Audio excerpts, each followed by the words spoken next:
Ar ziņām pasaulē Latvijā Latgalē Radio Alise Plus studijā Juris Saukāns. Baltā nama amatpersonas paziņojušas, ka Amerikas Savienotās valstis atsāks tiešos avioreisus uz Venecuēlu imigrantu izraidīšanai uz viņu dzimteni. Vašingtonas administrācija gadiem ilgi, ņemot vērā politisko un ekonomisko nestabilitāti šajā Dienvidamerikas valstī, bija apturējusi migrantu atpakaļ sūtīšanu uz Venecuēlu un vēl ar vienu saglabā sankcijas pret Karakasu.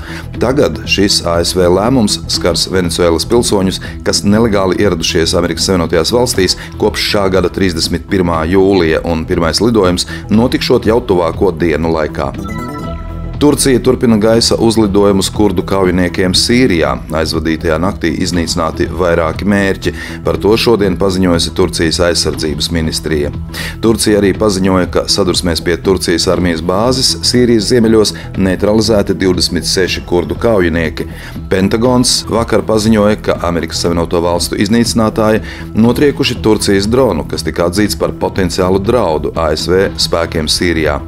Turcijai, kā arī Amerikas Savienotajām valstīm un Krievijai, ir karavīri Sīrijas ziemeļos, un Turcija tur kontrolē plašas teritorijas. Lielu apgabalu gar Turcijas robežu kontrolē ASV atbalstītie Sīrijas demokrātiskie spēki, ko vada Sīrijas kurdu lielākais bruņotais formējums Tautas aizsardzības vienības. Ankara pieprasa, lai Sīrijas demokrātiskie spēki un Tautas aizsardzības vienības atstāja Turcijas pierobežu. Krievijas bruņoto spēku šī rīta apšaudē Harkivā ievainoti 29 cilvēki un 2 nogalināti. Ukrainas iekšlietu ministrs Ihors Klimenko pavēstījis, ka ap 7 no rīta notikušajā triecienā nodarīti postījumi 2 daudzdzīvokļu mājām, kā arī sagrauta 3 stāvu dzīvojamā ēka. Harkivas apgabala prokuratūra paziņojusi, ka pilsēta apšaudīta ar raķetēm Iskander M. Viena raķete trāpījusi ielas braucamajai daļai, izsitot līdzās esošo māju logus. Otra raķete trāpīja 3 stāvu dzīvojamajai mājai, kur izcēlās ugunsgrēks. Vakar Krievu raķešu triecienā Harkivas apgabalā tika nogalināti vismaz 52 cilvēki, kad raķete trāpīja Kupjanskas rajonā Hrozas ciemā esošajai kafejnīcai, kurā tobrīd notika bēru mielasts. Igaunijas aizsardzības investīciju centrs parakstījis līgumu ar kompānijām Scania, Veho un Volvo par dažāda veida militāro transporta līdzekļu iegādi Igaunijas un Latvijas bruņotiem spēkiem nākamo 7 gadu laikā par apmēram 693 miljoniem eiro.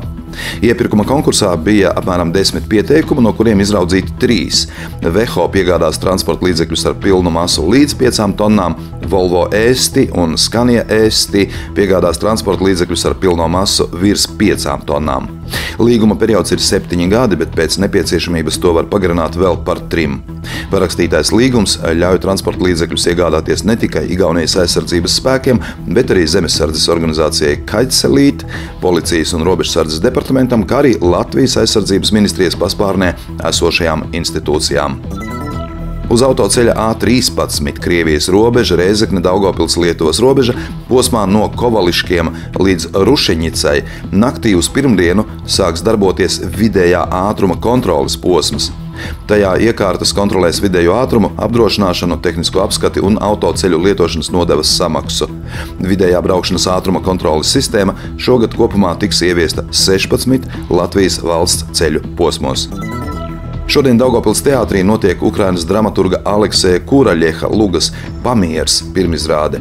Luga tapusi 2017. gadā, un Kuraļehu, dramaturgu no Doņetskas, šīs lugas uzrakstīšanai iedvesmoja reāli notikumi, kad 2014. gadā Pamiera laikā abu karojošo pušu karavīri remontēja karadarbības rezultātā bojātos māju jumtus. Izrādes režisors ir Māris Korsiets, nākamā izrāde gaidāma piektdien, 13. oktobrī.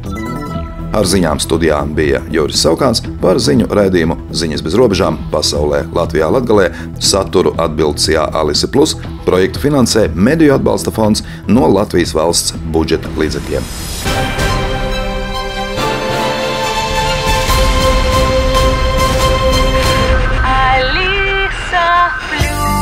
Radio